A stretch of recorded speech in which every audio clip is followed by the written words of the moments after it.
And thank you for joining us for this forum. It's the second of 6 in our spring series, Reckoning with the Past, Rebuilding the Future, co-sponsored by the IRA Project and the IOP. I'm Erica Licht. I'm the Research Projects Director at the Institutional Anti-Racism and Accountability Project, or IRA, as we like to call it. And we would first like to acknowledge that Harvard University is located on the traditional and ancestral land of the Massachusetts, the original inhabitants of what is now known as Boston and Cambridge. We pay respect to the people of the Massachusetts tribe, past and present, and honor the land itself, which remains sacred to the Massachusetts people. And through our work at IRA, we seek to advance justice for Native and Indigenous people and communities in the US and globally, including elevating Native voices and movements. And we hope you'll join us next week as we discuss climate change with some of the key leaders throughout Indian country working to advance climate change justice. Please note that this event will be recorded and archived on the IOP YouTube channel. There will be some time at the end for a short Q&A, and you can use the raise your hand function at that time, and you'll be elevated to a panelist to ask your question. I am so excited, thrilled really to welcome 5 incredible women for our panel tonight on racial justice and philanthropy. We are inspired by Dr. Megan Ming Francis's own work during her time as a visiting professor here at the Kennedy School and bringing many of the leaders we'll hear from. And we'll really hit hard on the question dead on, is working towards racial justice and philanthropy an aspiration or a reality? Dr. Carmen Rojas will moderate our conversation, and I'll provide a brief introduction of her and each of our speakers, but really encourage everyone watching tonight to read their full bios and organizational pages online to learn more about their incredible work in organizing. Dr. Carmen Rojas is the president and CEO of the Marguerite Casey Foundation. And prior to joining the foundation, she was the co-founder and former CEO of the Workers Lab, an innovation lab that invests in entrepreneurs, community organizers, and government leaders. Amoretta Morris is president of Borealis Philanthropy. She came to Borealis from the Annie E. Casey Foundation, where she served as director of national community strategies and has devoted herself to social change throughout her career. Crystal Hayling is the executive director of the Lieber Foundation and brings a wealth of domestic and international experience across a broad spectrum of equity-focused issues, including in Singapore, where she built bridges between civil society and emerging donors in Southeast Asia.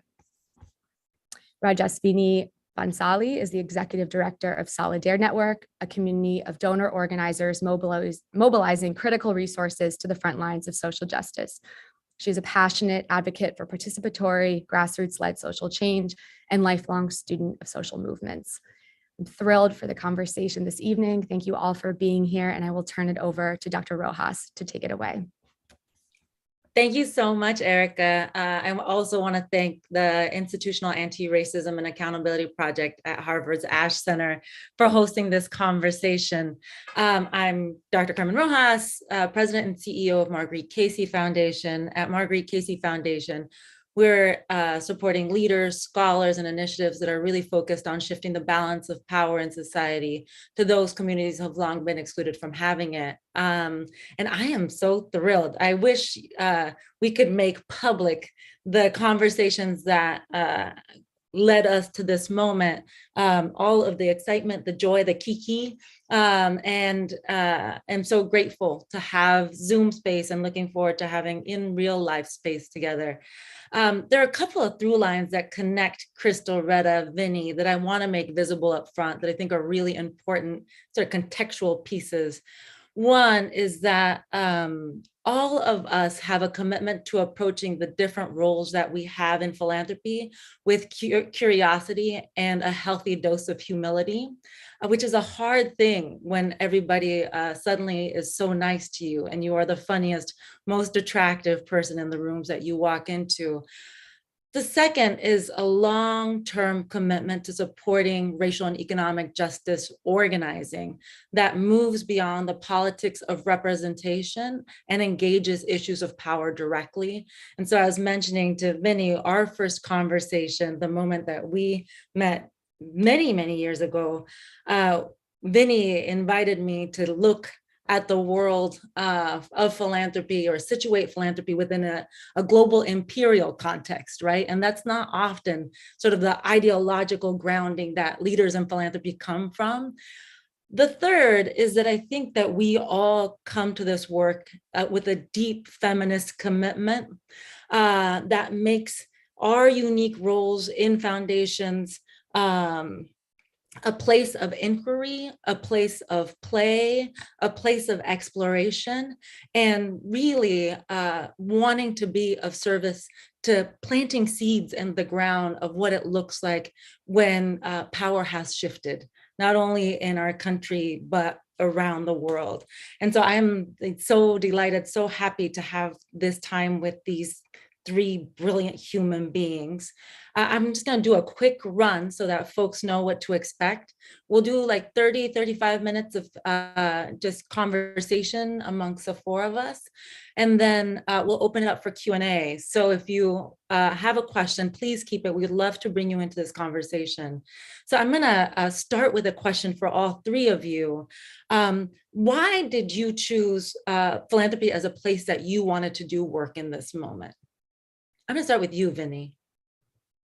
Thank you, Carmen, and for all the love, and what an honor it is to be here with truly the humans I look up to so much in philanthropy, who are my teachers in so many ways. So it's a real delight. So let's look at this moment. Yeah, there's a war. There's still a pandemic. Millions have lost their lives. 664 richest Americans now hold assets worth over 4 million. At the same time, we have about 30 million people who dealt with the pandemic without healthcare access, and about 80 million people that don't have jobs in the United States. So if we look at philanthropy in that context, we know that it's a consequence of market-based public policy that favors the ultra-rich.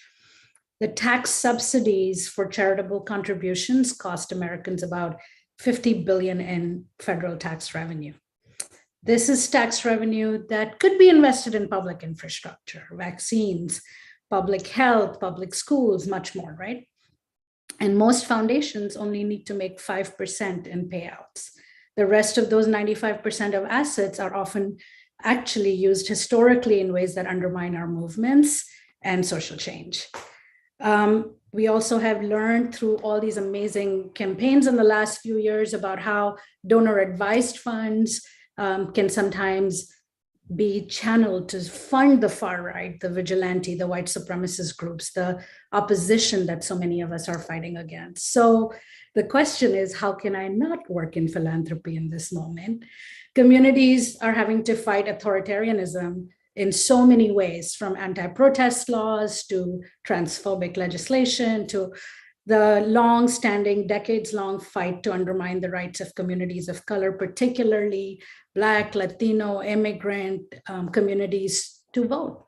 And so it's imperative for those of us who can to work within philanthropy and from philanthropy to liberate wealth in service of intersectional, racial, climate, and gender justice work. Thank you so much, Vinny. Just start coming out hot, coming out hot. Crystal, can I go to you next? Sure, thank you. It's so great to be here. So thank you all. I'll just jump right in too. I mean, I think that we are in a moment where philanthropy is an essential part of the story from de Tocqueville on through that Americans tell themselves about who we are. That we are an incredibly generous nation, that we are a country that takes care of people through the charitable impulse, unlike any other nation. And I think that it's really, this is a moment in time where we are seeing more people like the folks on the screen who are stepping into leadership positions in philanthropy. And we're really trying to rewrite that narrative. We're trying to say that it is imperative for philanthropy to really move into what does philanthropy mean as opposed to what does charity mean. That we're no longer in the noblesse oblige world, that we are actually in the world of having to pick a side, to have to say that either we are on the side of people who have been left behind, underinvested in, or we're just going to be part of the status quo, and we're just kind of moving the, like light amounts of money and sprinkling it here to have, a slightly less intense suffering. And that is not okay. And so I think that's really the work that we're engaged in here. In addition, I think that for me, I come from a family of civil rights activists, and I grew up around, the moms and the aunties and the uncles who sat me down and said, you need to go where we haven't been. You need to go do the work that we haven't been able to do. And so you're going to have to forge a path. And that's really the work that I've been doing. I started out in the women's funding movement at the Los Angeles Women's Foundation, moved through some of the foundations that are focused on really rethinking public health here in California. And then now work at a family foundation that is really trying to break through some of the assumptions we have about family wealth, about legacy, and about what it means to be philanthropists that are funding movement work and not just funding the status quo. So that's why I'm in it. It's been a lot of years, and I hope we're making a difference, and we got to keep fighting this good fight. So that's me. Thanks so much, Crystal. Retta, can I go to you? Sure, absolutely. I just want to join in with the other words of thanks and delight about being in this conversation, excited about what we're going to get to talk about. And it's been a few years since I've been back to the HKS campus. An active alum. I love my time there as a student, spent lots of hours in the forum for IOP conversations. And so really appreciate IOP and Ash Center for having us and particularly being able to come back and share in this way. I come from and was trained by the school of organizers that believe power was organized money or organized people. And I spent the first part of my career as a community organizer, organizing people. And now my job is being a funder organizer, right? And really, but it's not about, it is organizing money to move it to organize people. Because ultimately, those are the folks that are going to beat the corporate money, the accumulated wealth, the exploitative wealth that's in our communities. And so I am here and committed to playing my position in this fight, and knowing that kind of the role that role is going to change and it's going to evolve over time.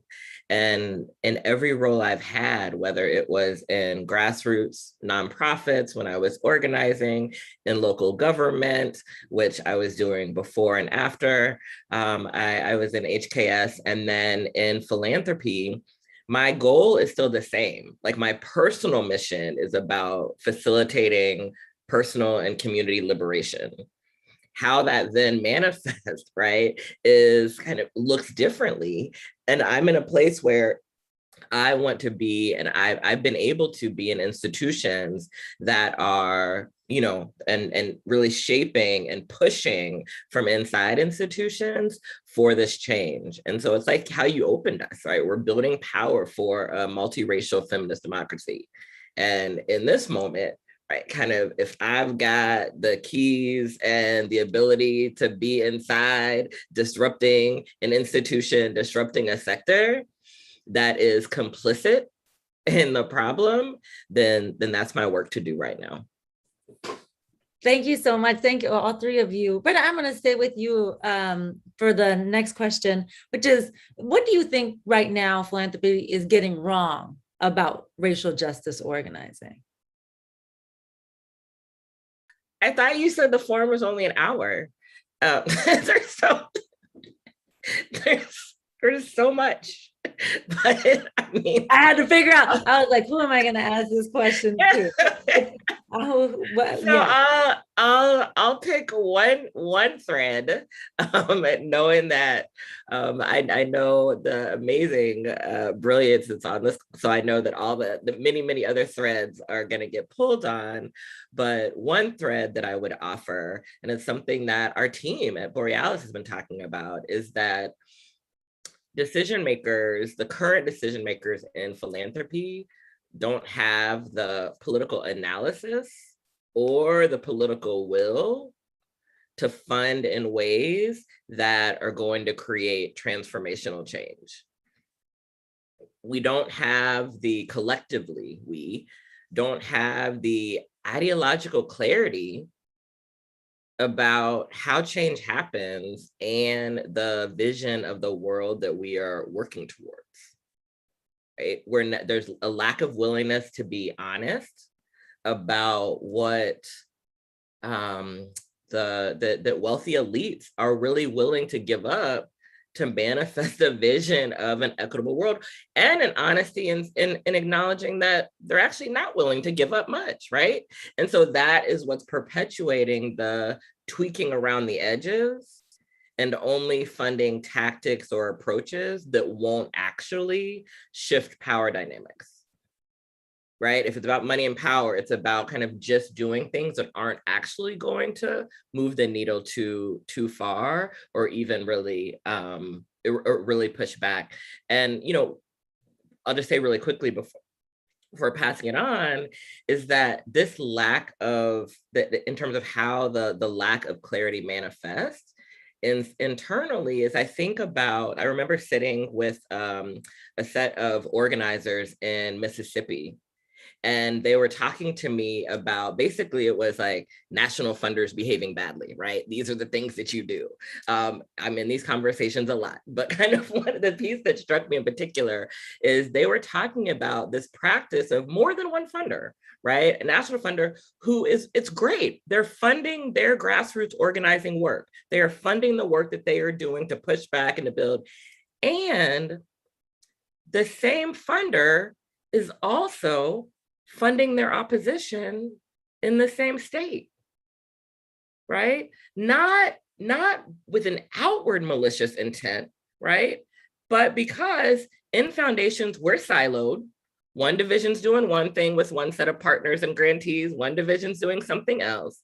And absent clarity and agreement around the principles about kind of how we're willing to fund, what we're willing to invest in, people assume all roads get us there, and they don't. And so we're actually funding things that are at cross purposes and making it more harmful for organizers and our folks on the ground to move work.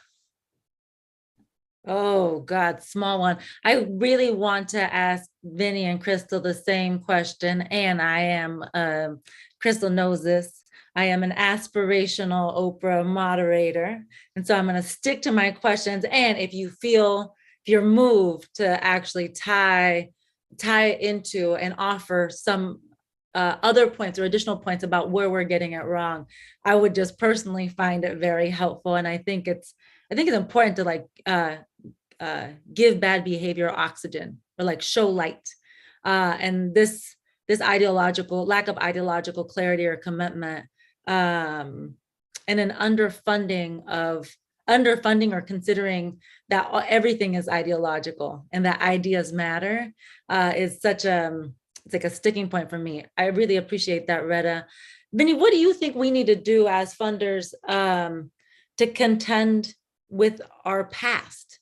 I think that we're in a unique moment in philanthropy where there are four of us. I will say 4 women of color from the left who believe in justice, who believe in the shift and transfer of power. And I feel like I'm often being asked to address something that somebody else in the past did. And so what do you think is necessary for us to do in order to move forward and actually seed the ground for the work that we want to happen? Love that question and love what's been shared. So I'll try to build off of what I've heard. You started us off talking about humility, Carmen. I would say we need honesty and humility to reckon with where we are, how we got here, and what we must do next. We're in troubling times, but we're also in a time of possibility like never before, right? Here we are, all four of us, and many more like us, and many more after that. And we've rarely told the truth of how foundations for many decades have worked against the agenda set by social and political movements, right? The FBI and Ford Foundation worked to separate service work and grassroots organizing. They splintered the effectiveness of movements. There was an actual strategy to dismantle multiracial coalitions. This kind of targeting of social movements in the US has been deliberate and structural and well-funded. And, as Dr. Megan Ming Francis, who was referenced before, she calls it movement capture, I believe, right? And then we had the Reaganomics of the 1980s. We had all the pushback and attacks on the wins that the Black community won for all of us and workers, and the militarism internationally against non-aligned movements, the forces before that of McCarthyism and Jim Crow. So we can keep going back and seeing that there's been a chilling effect on movement building, of discrediting and villainizing people that are working for our collective humanity and our collective dignity. And philanthropy has been complicit, right? And public spending has been disinvested from our communities, from experiments that were beginning to work, not for all of us, led by working class people of color. And we continue in our sector often to treat communities as our proxies and subcontractors, not following the lead, the self-determination. Say that one more time, Vinny, please. We continue in philanthropy now. It's not just the history. It's still a trend that communities are treated as proxies, subcontractors, as ones that are going to enact our boardroom wisdom into some kind of strategy that helps us check a box. Well, this parachute model of either saviorism or this top-down model of telling people what to do and track and spend resources has a very troubling long legacy and history.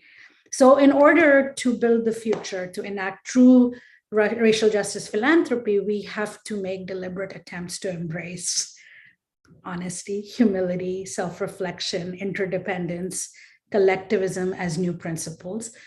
The possibility that I want to talk about that a little bit more, and just stop me if I'm going way over time. But the Black-led movements in this country powered the 2020 defeat of right-wing extremist president.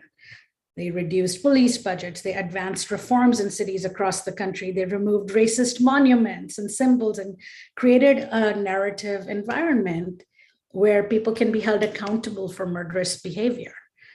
But along with that, we also see a backlash of right-wing extremism, right? In recent months, we are seeing this disinformation campaign at a whole other level of escalation. So in these moments, once again, there's the cyclical return to disinvestment, undermining of movement infrastructure, taking a real short-term view, forgetting that multi-year, unrestricted, general operating support, which frankly, 2 decades of research and analysis has gone into, it works. We don't need any more proof that multi-year, unrestricted, general operating support is critical for our organizers to win. But I really appreciated you bringing up humility, because our resources in philanthropy are important and they're not the only thing. We also have to respect the creation, the nurturance of civil society, and the fact that private philanthropy is in service and ought to be in an appropriate role as it relates to civil society, right? To sort of reckon with philanthropy's complicity with wealth accumulation and tax evasion, and to actually contribute genuinely to wealth redistribution. Part of the pride I feel in leading Solid Air Network, right from the beginning, we've attempted to be a bold, brave alternative to the idea of accumulation, and have taken a redistributive agenda and involved white folks and people with wealth as protagonists in this terrain of struggle. So anyway, more on that later. Thanks so much, Vinny. I feel like Crystal has really been sort of the shining star, the North Star of every practice you just described in a context that is difficult, like in a national context of COVID, and a national context of a racial reckoning, in a national context with the rise of white supremacy. I want to turn to you, Crystal, because I feel like you have this thing, you have been so curious in how you have led Libra Foundation and created room for all of us to bear witness for what the right role of philanthropy is in this moment. Can you share some of the lessons or some reflections of your work and offer us some grounding principles for the right role of philanthropy in advancing racial justice work? Oh, thank you. Thank you. That's unbelievably kind and generous, Carmen. But let me just say that I'll start with what you said, which is the work that we've been doing, and just be completely honest here and say that part of the way that we have structured and built the Libra Foundation since I came on 5 years ago has been grounded in all of the mistakes I've made in my 25 prior years of experience in philanthropy. So, I mean, that's really just to be completely honest. And let me talk about what some of those mistakes were. First of all, I came of age in this field when we really were turning our faces towards the son of neoliberalism. When we really were saying, civil rights was all about being lawyerly and securing rights, but now we're going to turn to the economy.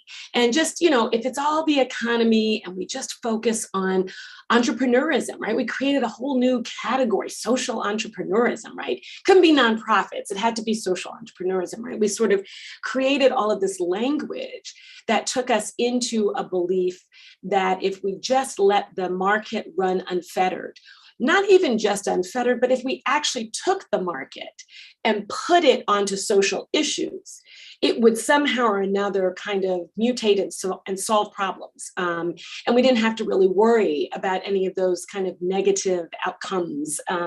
They would just sort of all go away. And what we've really learned is none of that is actually true. And in fact, while much of philanthropy was actively engaged in promoting the neoliberal mythology that everything could be win-win, that we could just keep doing the same and more of the same and it would solve problems, we really learned that that does not work. And in fact, we've seen this tremendous growth in inequity in society. And so for me, it is a bit of an opportunity to turn and say, I really wanted to do the things that I now know we should have been doing and to see if we could do that. And that's what we've been working on. I also want to say something else, because I think I've worked with philanthropists, high net worth philanthropists throughout my career globally. And I want to just say something that is important to also bring. We talk a lot about being in partnership, giving over power, listening in a way that lets others take the lead. And all of those things feel to many people initially like they're giving up something. And they are giving up something, but there is a lot that they also get. I work with a family foundation. I work with individuals who came into this world with a lot and now have even more than they did then, right? Because that's the way the stock market kind of works for that. And one of the things I will say is that, and Vinny has really helped to build the community around this, as has Retta, right? That you're seeing a next generation of donors who are coming up, who are saying, this is a heavy burden. This is a heavy yoke. It is incredibly isolating to be born into high net worth. It is incredibly separating. I don't feel part of a community. I feel like I am isolated from other people in other communities. And in fact, I'm being villainized. So the question for them is, how do they create community? How do they actually enter into their own humanity? And one of the ways that they can do this is by giving up all the things that neoliberalism and capitalism tell them will make them happy, but in fact don't. The superiority, the top of the line, that sort of sense that you've got all the answers, when in fact they know they don't. The sense that being separate and individualistic will make you happier than being in community and a part of a we as a part of only a me. Those are all the things that we can really, really offer to people as part of this work. And I think that what I have found certainly is that the family that I work feels enlivened by this work. They feel like they are part of the change that they want to see for their kids and their kids' kids, right? Because we know what is happening right now. We're watching our democracy be dismantled. And even high net worth is not going to be enough security in the face of global climate change, of authoritarianism run rampant globally, of communities in which the walls can't be built high enough in your gated community in order for you to feel safe outside or inside. So I think that's what I would actually have to say about the work that we're doing is we are actually inviting in people who have been very separated and have been perpetrators. And I put myself in that category of some of the mistakes, but we're actually building networks and communities of change that are powerful and bring us back to our centeredness in humanity and connection. So I think those are some of the things that I bring to this work that really help me and help my team to say, what's the North Star for Libra? What do we do? And that's what we've been following. I want to say that this is the first time, I think, since I've started this job where we named neoliberalism and capitalism as problems. Like in a philanthropic space, like just boldly and unabashedly, and I appreciate that. I want to say it's the first time that we've talked about power and our desire and commitment to use these resources to shift power. As Crystal knows, I'm like in this moment really nervous for our sector because there's a commitment to race without an analysis of class or the relationship between race and class. And there's a lot of comfort of representation without ideological grounding. And so I have to say that this panel is everything that I wished and wanted it to be. I love your reference, Crystal, to sort of the rise of neoliberalism. I'm doing I've loved books. And so I'm reading right now Lily Geismer's book called Left Behind, which talks about this whole emergence. I love books. I love it when people buy books. I love sharing books. I love reading books with people. We have a couple more minutes, folks. If you have questions, please look at your chats. And then I'm going to do like a quick fire round with the three of you on what is bringing you joy in your work right now. And I'm going to start with you, Retta.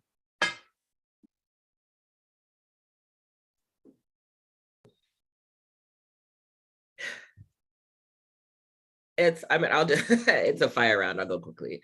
But I'll do professional joy and personal joy. The professional joy kind of in the work is our partners, right? It's the team and it's the incredible partners that we are in relationship with, the ones who are finding ways to just maintain and to balance joy and justice, right, in their work. And so, I mean, it's folks I'm thinking about, right, top of mind right now. I've been thinking a lot about St. Louis. And so I'm thinking about folks like Kayla Reed and Action St. Louis, and where I spent a lot of time there, and just really continuing to see how that organization has grown, the way they have fundamentally changed the landscape of power in that through organizing and base building and being really clear and doing political education with each other, with community, with the broader community, to build a collective analysis about the type of St. Louis, the type of region that they want. And so absolutely the partners that we are in relationship with and get to mobilize and move money for. And then secondly, just on a personal note, I'll just say the other thing that's bringing me joy when I, close my laptop at the end of the day is Abbott Elementary. I love Quinta Brunson, and I think there, and I've been tying this to philanthropy because there was an episode and she was talking to the colleague and they were talking about, right. And he was saying, well, the reason why I don't talk to you about, my relationship is because then I have to tell the truth about what I believe about your relationship. And honestly, I was literally watching that in exchange thinking, this is like philanthropy because we don't tell the truth to each other. Right? We don't tell the truth to each other. There's this culture of politeness, and we need to be able to do that, right? And because it speaks to the need for honesty about how the practices that we have are actually being harmful and or not serving any of us. Oh, I love that. Juicy, juicy, juicy, juicy, Retta. Can I go to you next, Crystal? Sure, absolutely. I love that, Amaretta, and I love Abbott Elementary, so I'm right there with you. And I do think I love the concept of truth and exploring kind of our own identities and who we are. So I would say that what's giving me joy right now is creating art, even though I'm not an artist. So I have a good artist friend who developed she just sent out an invitation to the Black women that she knows and said, we're all experiencing tremendous amounts of grief right now. And I'd like to have a day in which we all come together and we do some healing work together. And the way we're going to do that is the way many of our ancestors did some form of some healing and some art. And we actually did indigo dyeing. Indigo is a crop that came from Africa. Many of the enslaved people who came from here were, indigo is actually on almost every continent, but bringing it to this country for cash crop.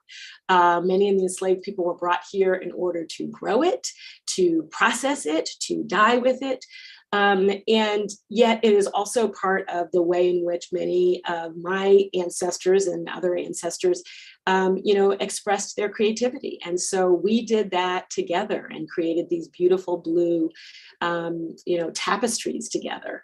And I'm not an artist, and yet it really is for me to see women who are doing art that they say, they talk about, Ashar talks about artists as being first responders in crisis, right?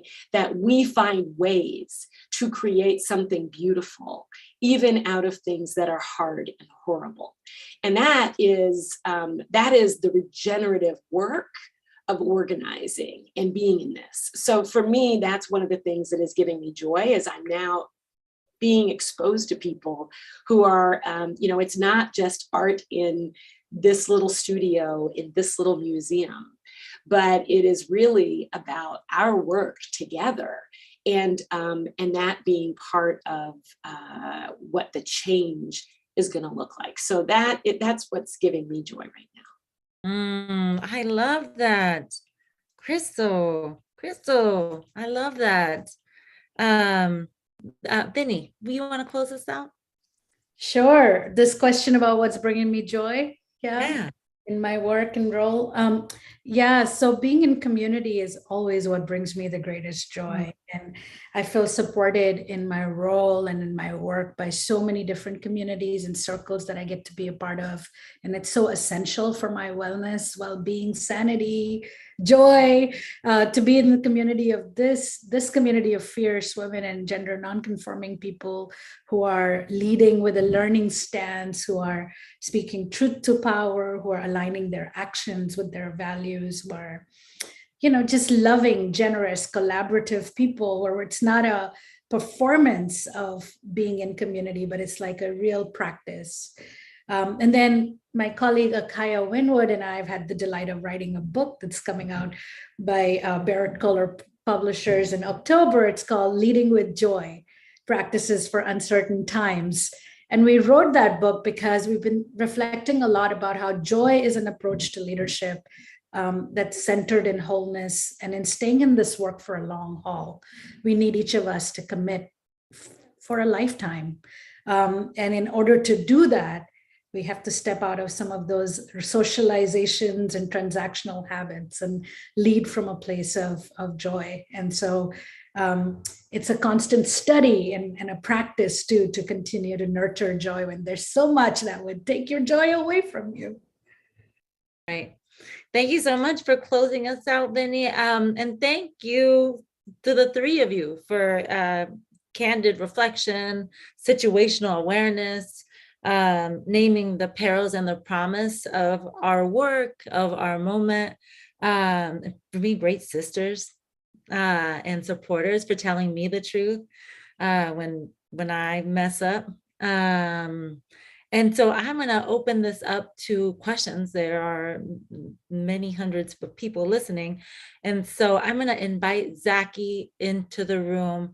Zaki, if you could turn on your microphone and your camera and ask your question.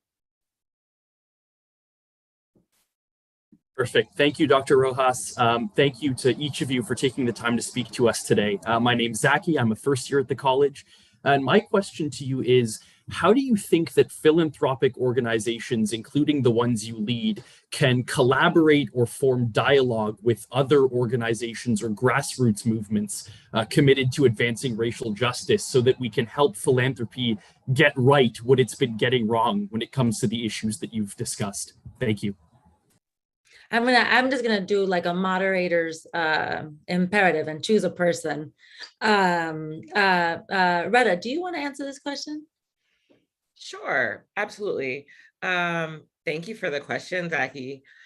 I think that there's lots of opportunities, and when I think about even our structure at Borealis, so Borealis is an intermediary. And so that means that, and we're an intermediary that that both raises money from larger philanthropic institutions and then regrants those dollars out to partners. And we do it through 9 different collaborative funds.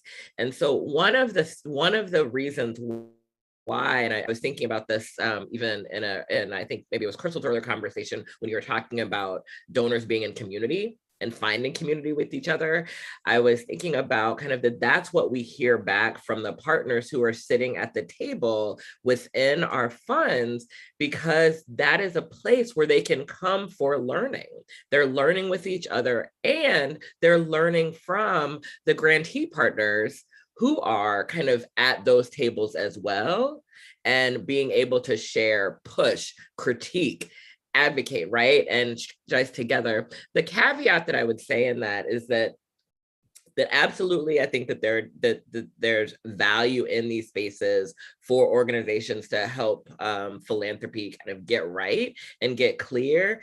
And I just want to say that this should not all be on grassroots organizations to do that work, right? About that emotional labor, that it's about philanthropy moving the money and getting out of the way, right? So that kind of the group organizations can do the power building work, the community building work, and do the work that they are to do, right? And so what is our job in also kind of doing our own work and drawing on the resources, drawing on the strategies, being able to trust in the strategy, the analysis, the many writings and blueprints and roadmaps that organizations have already offered us.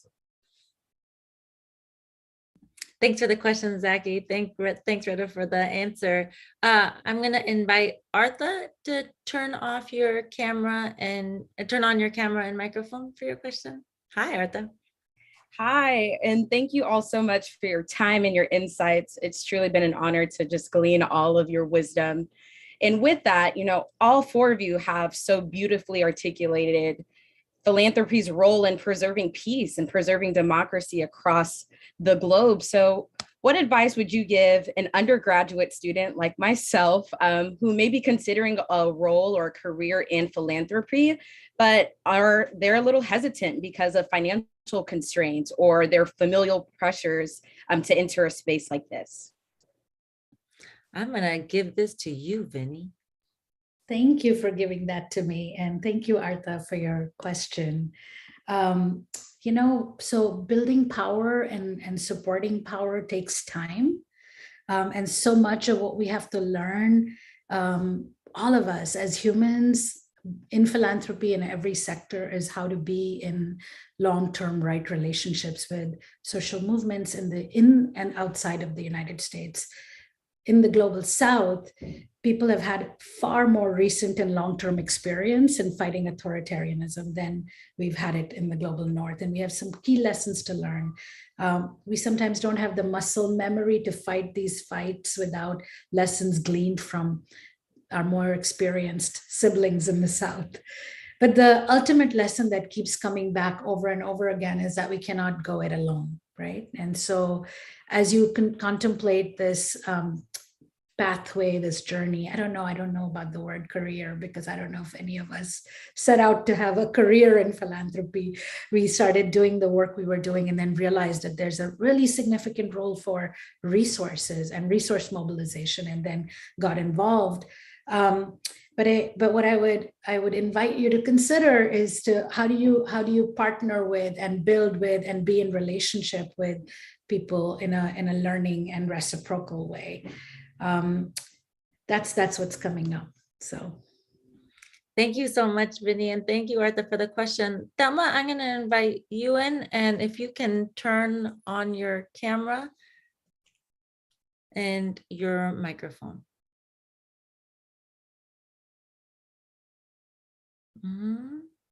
Or maybe it's Isabella. Hi. Hi. Hi. Thanks so much for your incredibly wise words. I guess my question to you all is, obviously with this kind of philanthropy work, you guys run into obstacles all the time. And I'm wondering kind of what you do to get through them, because I mean, I don't know, I can imagine this is just so incredibly taxing sometimes. And I just wonder like how you get through it. Crystal, can I give that question to you? Yeah, that's a great question. It is taxing. Well, one thing I do is I pick up the phone and I call one of these women. That's really super duper helpful. And building on Vinny's point about not doing this alone, having colleagues that you can call, having support circles of people going through similar experiences. We just formed a dinner group of, Black women leading family foundations. Like that was an N of zero for like decades. And so now the fact that we could actually have a little group is kind of astounding. I read a lot, and that certainly strengthens my resolve, I would say. But we feel, it is incredibly easy to feel the pain of this work when you stay in philanthropy and when you spend time in movement and in community and sitting with our partners. The ease and privilege that I experience becomes more apparent to me, and it doesn't feel so hard. And the clarity around what my role is, what my job is to go get more money so that these folks can do this work without having to stop and take time to explain and describe and fill out reports and all of that. So I think, on a personal level, it is also about having, an amazing team. We have an office that is in an old house. It has rotating artwork from women of color in our community from Oakland and the Bay Area.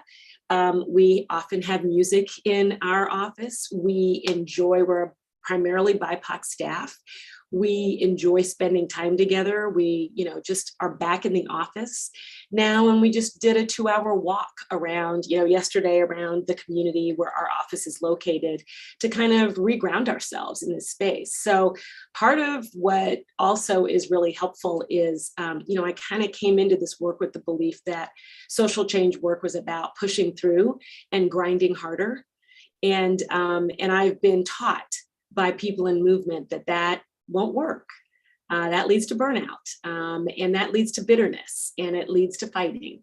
And if we aren't able to actually generate joy as we do this work, we can't stay in it. So yes, it is very difficult. There are lots of obstacles, but I'm not, I think if we can focus on, kind of supporting and being with the builders, I focus less on the fighting. If we can focus more on spending time with dreamers, then I spend a lot less time worrying about strategic planning. So I think those are the ways I find my way to, through the challenge. Thank you so much, Crystal, for that answer. And thanks, Isa, for the question. I invite Emma to come in and to turn on your camera and unmute your mic. Hi, thank you so much, Dr. Rojas. And thank you so much to all of you for being here. This has been such an enlightening conversation. My question is sort of related to the pandemic, which is obviously very prevalent given that we're on Zoom now. But I was just wondering, how did the pandemic sort of shift, from your perspective, philanthropic strategies that you've all sort of utilized, and particularly within grassroots racial justice organizing? And how might some of these sort of shifts be long lasting and perhaps lessons for the future? Bretta, can I go to you? Sure, absolutely. I was hoping. I was like, you must have felt that through the camera screen. I'm like trying to. I want to talk about that. A couple things say that in the pandemic, we saw, or kind of with the pandemic, we saw a number of things. We saw that were really positive in the sector. We saw foundations and institutions being flexible, right? We saw folks that were doing things practices that grantees have been asking for, right? For years, and say, and easing burdens, streamlining processes.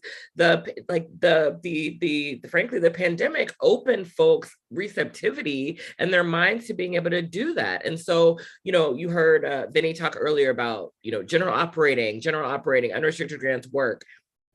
There had been lots of hesitancy around that. In the pandemic, magically, foundations who said, no, I can't do this, all of a sudden were able to give general operating dollars.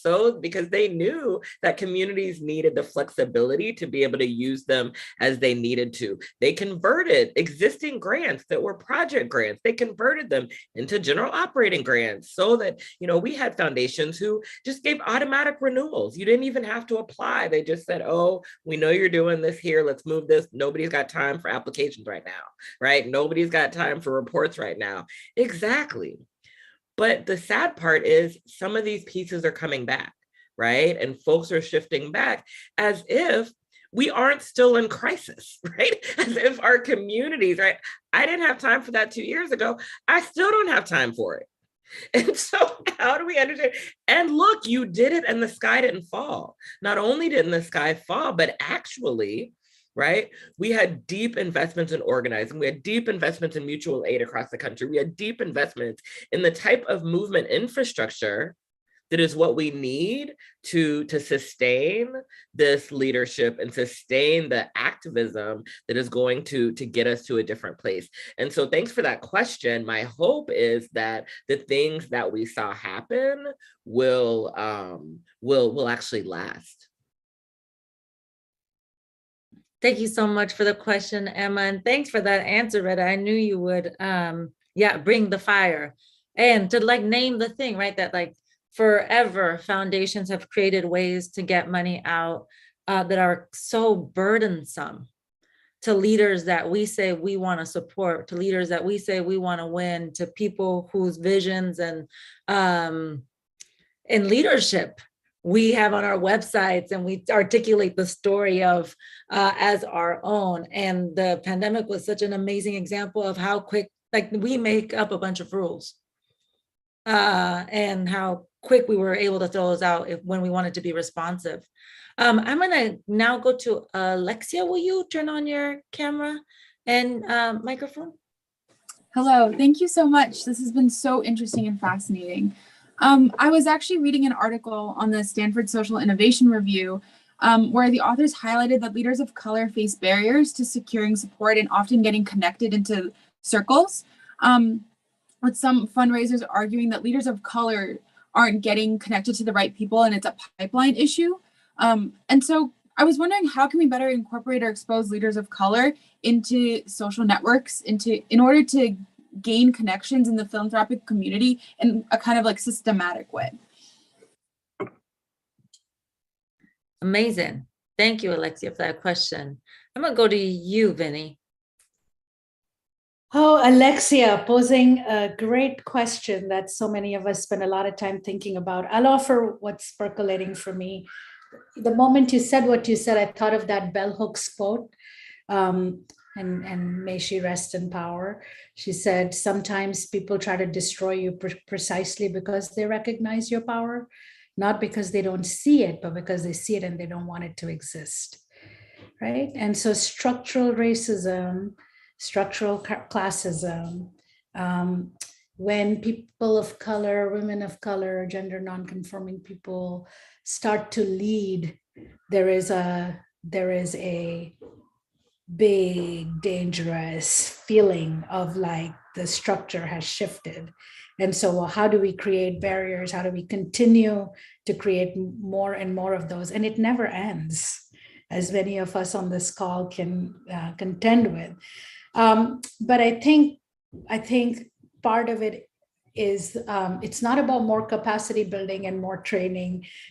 This piece of racial justice work is actually about the internal transformation so many of our organizations need, right? What does it mean to have women of color in leadership, but also then support it? What does it mean to have a leader of color travel up the chain, but then not set them up to fail? And these are structural questions, and their philanthropy has a huge responsibility.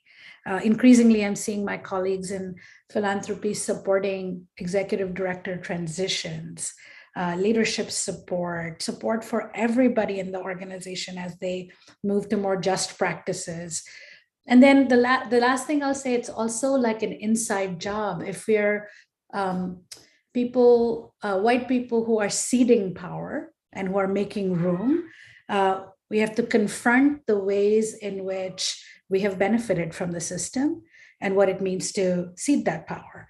If we're people of color, we have to confront the ways in which we've been colonized and how we ourselves sometimes invisibilize the labor of working class people who support our leadership. So I feel like those are the pieces of work: the internal job, the interpersonal job, the organizational job, and then the structural job, that all have to work in sort of cohort with each other for us to have some solutions that are truly lasting. Otherwise, it's Band-Aid.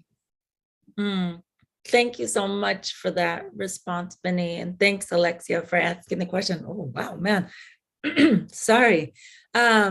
We are close to wrapping up. And so I'm going to take this moment to close us out. I really want to thank you, Vinny, Retta, Crystal, for your candor, your kindness, your open heart, your joy, your grace, your commitment to shifting power in this country and to using the roles that we're in, like in lockstep with each other to shifting power. So I really thank you for the time today. I want to thank Dr. Mohammed for inviting us, for holding space, and for continuing to ask the hard questions about how we get from where we are to where we want to be.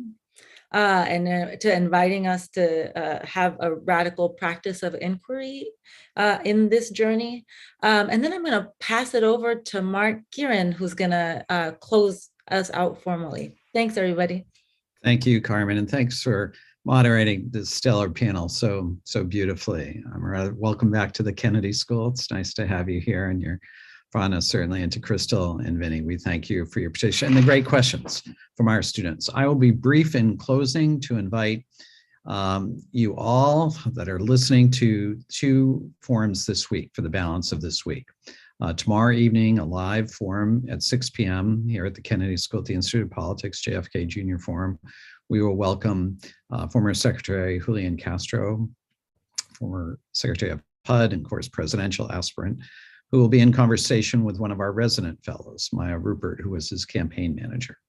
And then on Friday at 4 p.m., a virtual conversation with two of the three Black women who've run presidential campaigns, Donna Brazile and Maya Rupert. There's plenty to talk about what's gone on in Washington and the Supreme Court nomination this week, certainly, as well as their historic roles managing significant presidential campaigns.